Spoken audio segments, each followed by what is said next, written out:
നൂഹ് നബിക്ക് ശേഷം ഭൂമിയിൽ ജീവിച്ചിരുന്ന ഒരു ജനസമൂഹമായിരുന്നു ആദ് സമൂഹം. അന്ന് ജീവിച്ചിരുന്നവരിൽ വെച്ച് തന്നെ ഏറ്റവും ശക്തരായ ഒരു കൂട്ടം മനുഷ്യർ. അങ്ങനെ ഇരിക്കെയാണ് അവർക്കിടയിലേക്ക് ഒരു പ്രവാചകൻ കടന്നു വരുന്നത്. ദ സ്റ്റോറി ഓഫ് ഹൂദ് അലൈഹിസ്സലാം.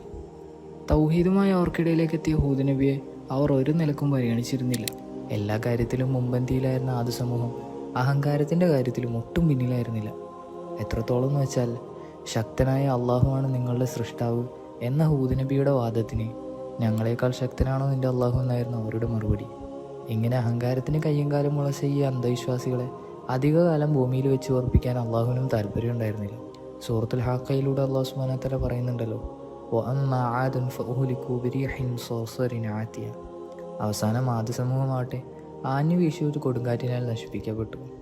ജീവിതത്തിൽ എന്തൊക്കെയോ നേടിയെന്ന അഹന്തയുമായി നടക്കുന്നവർക്ക് ആദ് സമൂഹത്തിൻ്റെ ചരിത്രം എന്നൊരു പാഠമാണ്.